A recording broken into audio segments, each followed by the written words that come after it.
인사하겠습니다. 우리 앞뒤좌우로 인사하겠습니다. 사랑합니다. 축복합니다. 예, 우리 한 번 더 인사할 때에 이렇게 한번 인사하겠습니다. 제 옆에 앉아 주셔서 감사합니다. 이렇게 한번 인사하겠습니다. 예, 여러분 진짜 감사하죠.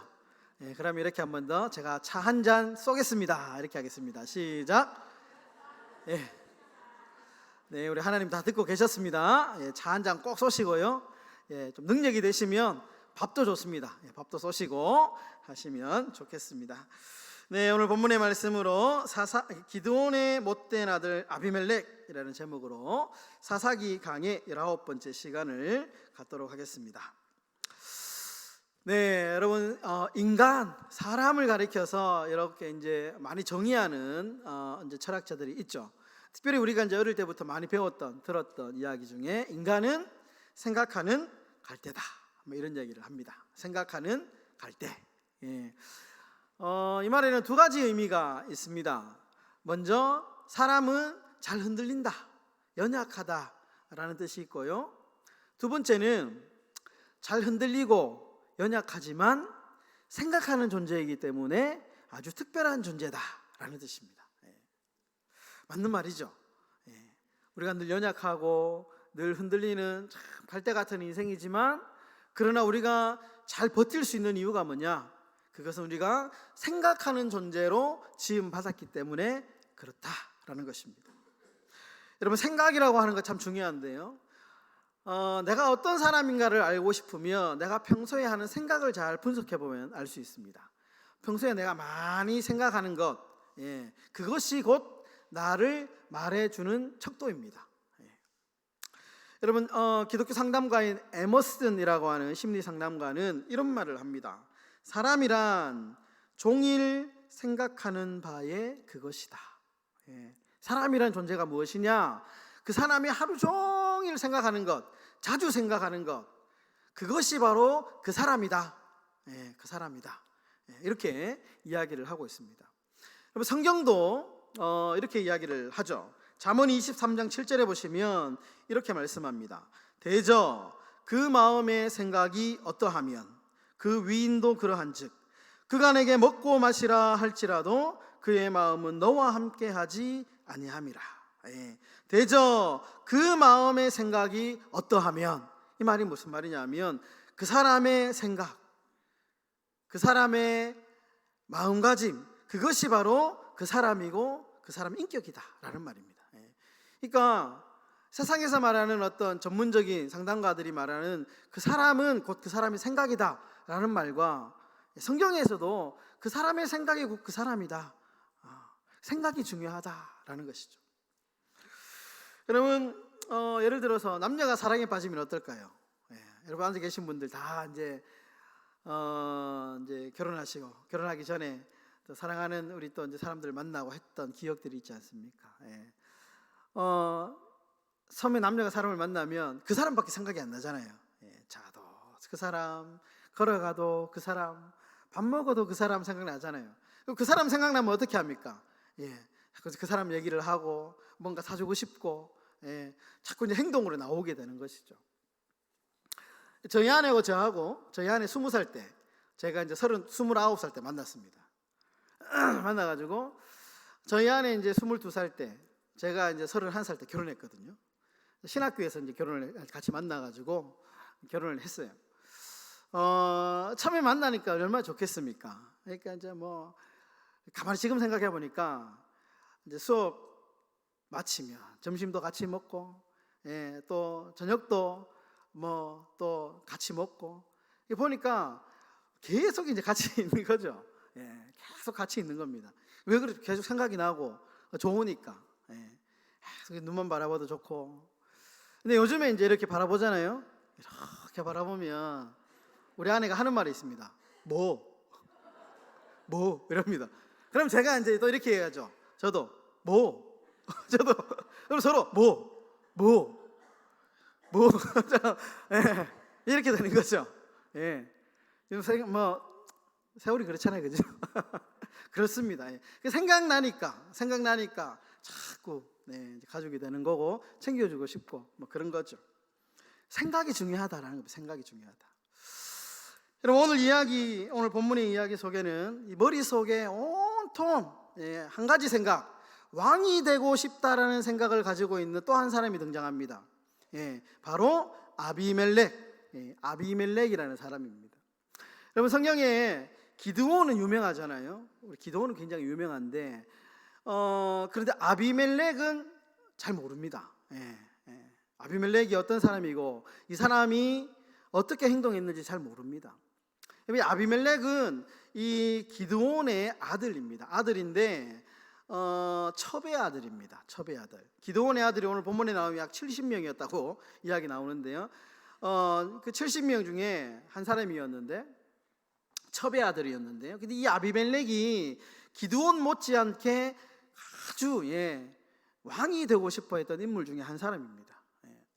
오늘 본문을 보시면 그가 얼마나 왕이 되고 싶어 했고, 그리고 왕이 되려고 어떤 수단과 방법을 가리지 않고 이 사람이 행동을 했는지 오늘 말씀을 보면 잘 알 수 있는데요. 먼저 이 아비멜렉이 이제 왕이 되기 위해서 첫 번째 했던 행동이 있습니다. 그 행동이 1절 2절에 나오는데요. 1절 2절에 보시면 이렇게 말합니다. 여룻바알의 아들 아비멜렉이 세겜에 가서 그의 어머니의 형제에게 이르러 그들과 그의 외조부의 집에 온 가족에게 말하여 이르되 청하노니 너희는 세겜의 모든 사람들의 귀에 말하라. 여룻바알의 아들 70명이 다 너희를 다스림과 한 사람이 너희를 다스림이 어느 것이 너희에게 나으냐? 또 나는 너희의 고륙임을 기억하라. 아비멜렉이 이제 왕이 되기 위해서 첫 번째 했던 행동이 뭐냐 하면 자신들의 형제를 찾아갑니다. 찾아가가지고 이제 자신의 어떤 세력으로 삼기 위해서 자기가 왕이 되어야 될 명분을 설명합니다. 야, 우리 형제 아니냐? 우리가 남이가, 남이가 이렇게 이야기하면서 자신이 왕이 되어야 된다라고 하는 명분을 쌓기 시작합니다. 그리고 그 사람들을 다 자기 편으로 만듭니다. 자기 편으로 만듭니다. 어느 정도 자기 세력이 이렇게 형성되니까 두 번째 하는 행동이 있는데요, 아주 충격적인 행동을 합니다. 9장 4절과 5절의 말씀인데요, 이렇게 말하죠. 바알브릿 신전에서 은 70개를 내어 그에게 주매 아비멜렉이 그것으로 방탕하고 경박한 사람들을 사서 자기를 따르게 하고 오브라에 있는 그의 아버지의 집으로 가서 여룻바알의 아들 곧 자기 형제 70명을 한 바위 위에서 죽였으되.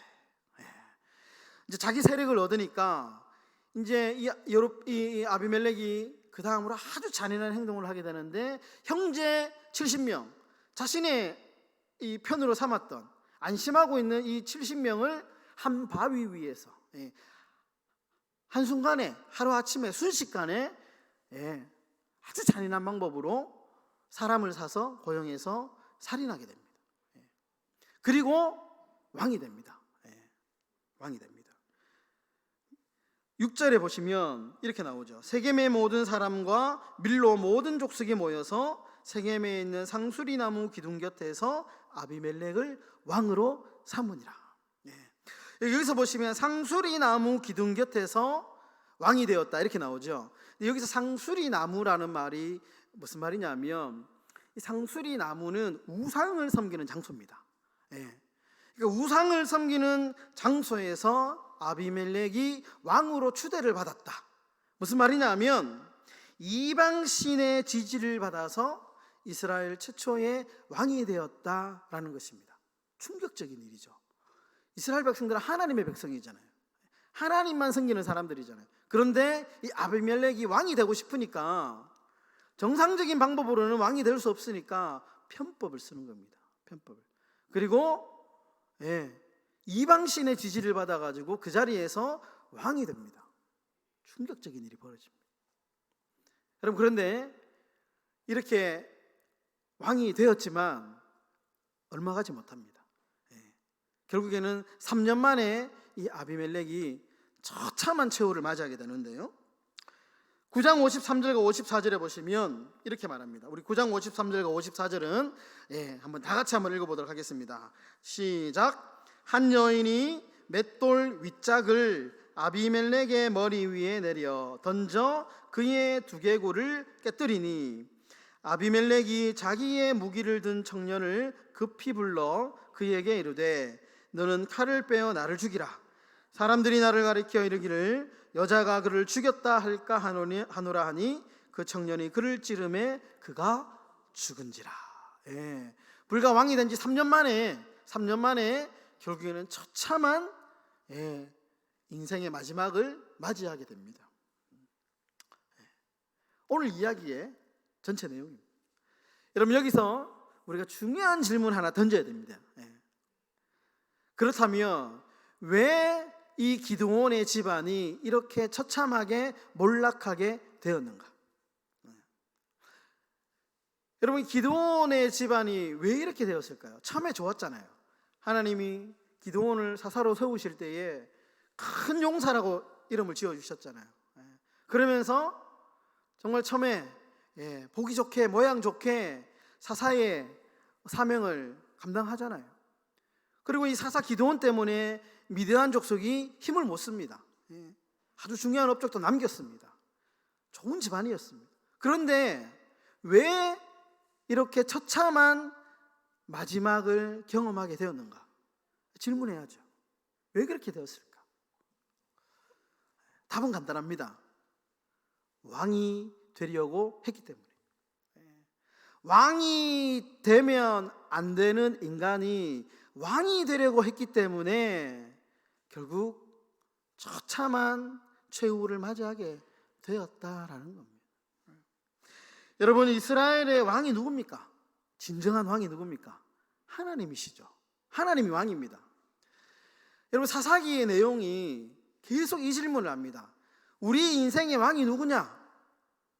우리 삶의 진짜 주인이 누구냐? 계속 사사기는 질문을 던지거든요. 그러면서 답은 똑같습니다. 하나님입니다. 하나님이 우리 인생의 주인이고 하나님만이 우리 인생의 왕이다. 인간은 왕이 될 수 없다. 우리는 우리 인생의 주인이 될 수 없다라는 것을 사사기는 계속 이야기를 통해서 이야기를 하고 있습니다.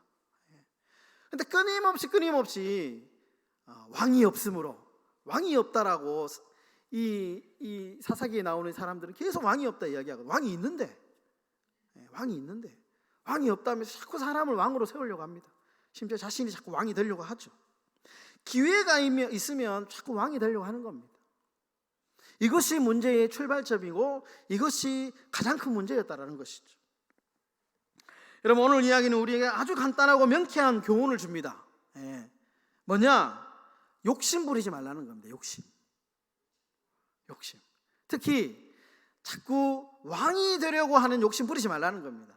내 인생의 주인 되려고 하는 욕심 부리지 말라는 겁니다. 우리에게 주어진 인생의 핸들을 자꾸 내 마음대로 흔들려고 이렇게 이렇게 하지 말라는 겁니다.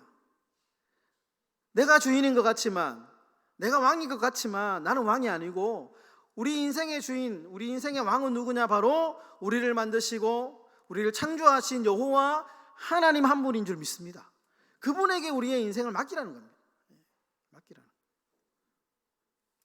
욕심 부리지 말라는 겁니다. 여러분, 성경은 이 욕심이라고 하는 인간의 욕구를 가볍게 다루지 않습니다. 내가 조금 욕심 내려놓지. 돈 욕심 좀 내려놓고, 좀 욕심 좀 이렇게 부리지 말자. 이 정도가 아니고요. 성경은 이 욕심이라고 하는 인간의 욕구를 굉장히 엄중하고 무섭게 다루고 있습니다. 왜냐? 그 이유가 있는데요. 그 이유를 잘 설명하는 성경 이야기가 하나 있습니다. 마가복음 4장에 보시면요, 우리가 잘 알고 있는 씨 뿌리는 자의 비유가 나옵니다. 첫 번째 이제 씨가 길가에 떨어짐, 그리고 두 번째 씨는 돌밭이 떨어집니다. 세 번째는 가시밭에 떨어지고요, 네 번째 씨는 좋은 땅에 떨어집니다. 그런데 여러분, 길가에 떨어지고 돌밭에 떨어지고 가시밭에 떨어진 씨는 열매를 맺습니까? 못 맺습니까? 못 맺죠. 좋은 땅에 떨어진 씨앗만 열매를 맺습니다. 그런데 이 비유에서 세 번째 비유,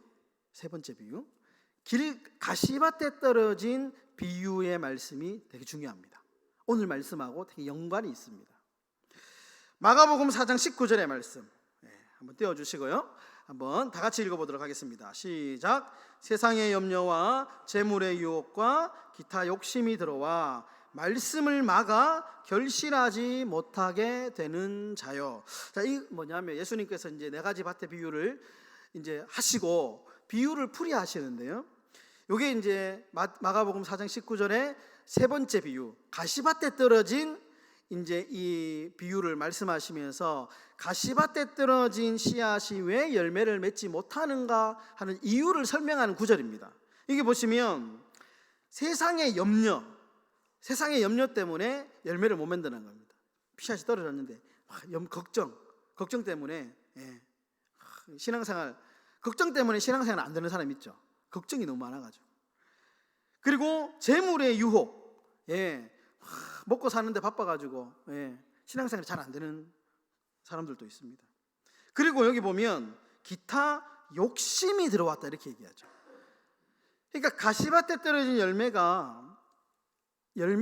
씨앗이 열매를 맺지 못하는 가장 큰 이유가 뭐냐면 욕심 때문에 그런데, 근데 이 욕심이 들어와서 뒤에 구절에 보시면 말씀을 막았다 이렇게 얘기합니다.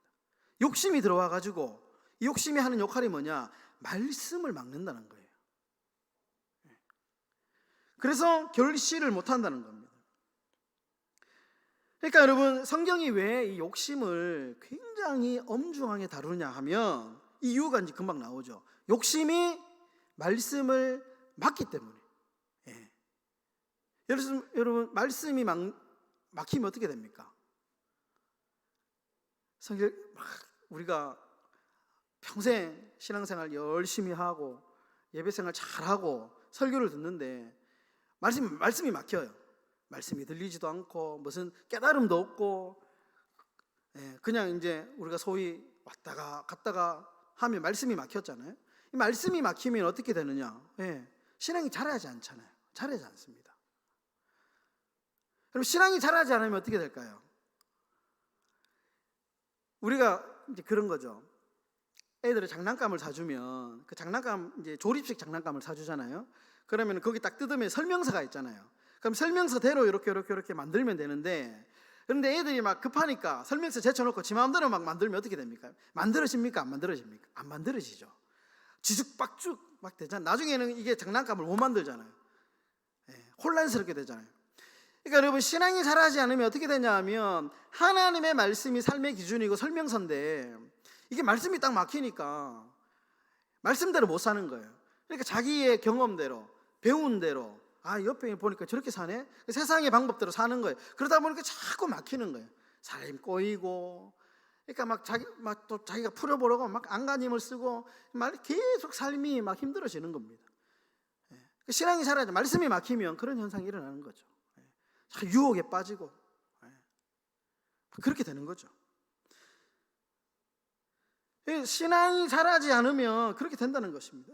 아비멜렉처럼 결국에는 자기 인생의 왕이 자기라고 착각하는 거죠. 그래서 자꾸 왕처럼 사는 겁니다.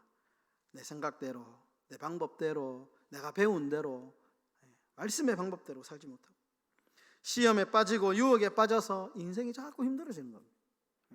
푸는 방법이 성경 안에 있는데, 말씀 안에 있는데 말씀이 탁 막히니까 엉뚱한 데 가가지고 자꾸 찾는 거죠. 여러분, 야고보서에 보시면 야고보서 기자가 이런 상황을 아주 기가 막히게 표현하고 있습니다. 우리가 자주 들었던 말씀인데요, 야고보서 1장 14절 15절 이렇게 말합니다. 오직 각 사람이 시험을 받는 것은 자기 욕심에 이끌려 미혹됨이니 욕심이 잉태한 즉 죄를 낳고 죄가 장성한 즉 사망을 낳느니라. 이게 뭐냐? 시험을 받는 것. 사람이 자꾸만 힘들고 인생에 꼬이는 게 뭐냐? 이 욕심, 말씀이 들리지 않기 때문에, 욕심에 이끌리기 때문에 미혹된다는 거예요. 여러분, 그런데 더 성경을 보다가 보면 더 핵심적인 중요한 게 있는데요, 요한복음 8장 44절에 보면 이 욕심이라고 하는 것이 어디로부터 출발하는가, 출처가 나옵니다. 출처, 이 욕심이라고 하는 게 요한복음 8장 44절 한번 띄워주시고요, 다 같이 한번 읽어보겠습니다. 시작. 너희는 너희 아비 마귀에게서 났으니 너희 아비의 욕심대로 너희도 행하고자 하느냐. 그럼 여기 보시면 욕심이 지금 어디에서부터 났다고 말합니까? 마귀에서. 그러니까 여러분, 성경은 이 욕심을 단순하게 내가 뭐 욕심 좀 더 부리고 좀 덜 부리고 이런 정도가 아니고요, 굉장히 엄중하게 다룹니다. 영적으로 다루고 있습니다. 왜냐하면 이 욕심은 마귀의, 그러니까 말씀이 막히는 이유를 알겠죠. 욕심이 들어오면 말씀이 막히는 이유가 마귀의 감정이기 때문에, 마귀가 주는 감정이기 때문에. 마귀는 말씀이 들리는 거 싫어하잖아요. 성도가 어떻게든 말씀을 귀에 막고 안 들리게 해가지고, 못 깨닫게 해가지고 그냥 지 마음대로 살다가 그냥 인생 마음대로 살게끔 하는 게 마귀의 목적이죠. 그러니까 자꾸 욕심을 가지고 사람을 미혹한다는 거죠. 아주 엄중하게 영적인 감정으로 성경은 욕심을 다루고 있습니다. 여러분, 우리 사랑하는 행복한 교회 성도 여러분, 욕심을 물리치는 믿음의 복된 삶이 되시기를 주의 이름으로 축원합니다. 근데 힘들죠. 내 힘으로 안 됩니다. 성경은 이 욕심을 물리치는 방법을 딱 하나 소개합니다. 딱 하나. 이 방법밖에 없다. 무슨 방법이냐? 갈라디아서 5장 16절. 갈라디아서 5장 16절 한번 띄워주시고요. 한번 다 같이 읽겠습니다. 시작. 내가 이르노니 너희는 성령을 따라 행하라. 그리하면 육체의 욕심을 이루지 아니하리라. 여러분, 욕심을 물리칠 수 있는 방법이 뭐라고요? 성령을 따라 행하는 것. 성령 충만이 유일한 답입니다. 우리가 욕심의 지배를 받지 않는 방법, 욕심을 따라 살지 않는 방법, 유일한 방법이 뭐냐? 성령의 충만을 구하는, 성령의 충만. 그것밖에는 답이 없다라는 것이죠. 여러분, 기도하실 때마다 그렇게 기도하십시오. 하나님, 성령의 충만함을 달라고. 성령의 충만함을 달라고. 그거 외에는 욕심을 이길 방법이 없습니다. 그럼 자꾸 우리 욕심에 빠지는 거죠. 그러다 보면 자꾸 이 말씀이 막히는 겁니다. 그러다 보면 내 마음도 자꾸 내가 왕이 되려고 하는 거죠. 여러분, 그렇게 살았던, 성령 충만을 삶을 살았던 이 바울이 빌립보서 4장 11절, 12절, 13절에서 이렇게 고백합니다. 이렇게 고백합니다. 아주 유명한 고백인데요, 우리 다 같이 한번 띄워주시고 읽어보도록 하겠습니다. 시작. 내가 궁핍함으로 말하는 것이 아니니라. 어떠한 형편에 있든지 나는 자족하기를 배웠노니 나는 비천에 처할 줄도 알고 풍부에 처할 줄도 알아. 모든 일 곧 배부름과 배고픔과 풍부와 궁핍에도 처할 줄 아는 일체의 비결을 배웠노라. 내게 능력 주시는 자 안에서 내가 모든 것을 할 수 있느니라. 아멘. 여기서 능력이 뭐냐? 성령의 능력입니다. 성령의 충만. 그러니까 성령의 충만함을 받으면 자족하는 것을 배워요. 내가 풍부에 처하든지, 내가 비천하든지, 없든지, 배고프든지, 배부르든지 내가 욕심의 지배를 받지 않는 삶을 살아갈 수 있다. 살아갈 수 있다. 성령 충만이 그 해답이다. 바울이 그렇게 말씀하고 있다라는 것입니다. 우리 사랑하는 여러분, 성령의 충만함으로 바울처럼 욕심을 이기고 감사와 자족의 삶을 살아가시는 저와 여러분들의 삶이 되시기를 주의 이름으로 축원합니다. 말씀을 정리하겠습니다. 여러분, 우리는 왕이 아닙니다. 왕이 되려 해서는 절대로 안 됩니다. 여러분, 우리의 인생의 주인은 우리 하나님이십니다. 우리는 절대로 우리 인생의 주인이 아닙니다. 내 인생의 주인은 하나님입니다. 두 번째로, 욕심에 그러므로 빠지면 안 됩니다. 왕이 되려고 하는 욕심, 내 인생의 주인이 나라고 하는 욕심, 내 인생 내 마음대로 살고 싶은 욕심에 빠지면 안 됩니다. 여러분, 욕심은 말씀을 막습니다. 여러분, 말씀이 막히면 자꾸 내가 왕이 되려고 합니다. 욕심을 막는 비결, 욕심의 지배를 받지 않는 비결은 성령 충만함밖에 없습니다. 우리 사랑하는 행복한 교회 모든 성도 여러분, 우리 안에 있는 이 아비멜렉과 같은 요소 다 제하여 버리시고 성령의 충만함으로 날마다 주님의 다스림과 주님의 은혜를 경험하시는 그런 복된 삶이 다 되시기를 주님의 이름으로 축원합니다.